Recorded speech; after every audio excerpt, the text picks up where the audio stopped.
So we get a new proposed rule from the ATF because we have, the United States Code. That's our law on the books. Mhm. Our Code of Federal Regulation, in most instances, mirror the United States Code, but generally they just kind of flesh out some of the code in more detail for the administration Mhm. of the law theoretically. Now, Theoretically. yeah, the ATF for a long time they mirrored the United States Code. Not a big deal. Congress passed a law. They passed an identical regulation of the Code of Federal Regulation. Everybody was all happy.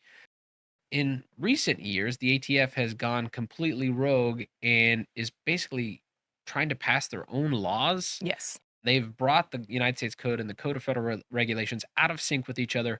And they're using that as a backdoor to regulate firearms, the Second Amendment, an attempt because, they say, oh, Congress, they have this do nothing itis. I love the do nothingness, though. I love it. Yeah, yeah, yeah. I mean, stagnation keeps us safe Oh, yeah. from our lawmakers, generally speaking. Yeah. But so the ATF, yes, would love to stop that stagnation. And so back in the beginning of September, they dropped the proposed rule, which would change the Code of Federal Regulations, also remove that word livelihood, and give us lots of ways in which they could define who was, in fact, engaged in the business of dealing.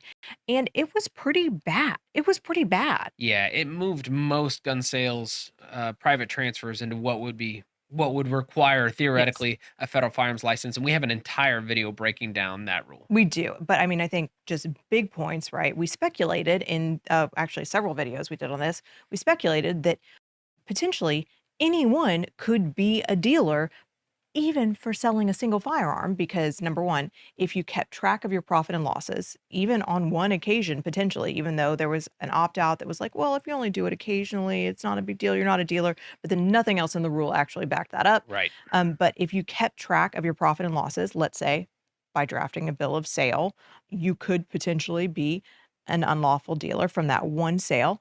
Or even if you didn't make a profit, right? I mean, they talked about things like if you bartered the gun or if you just wanted to make a profit and didn't actually make a profit, Right.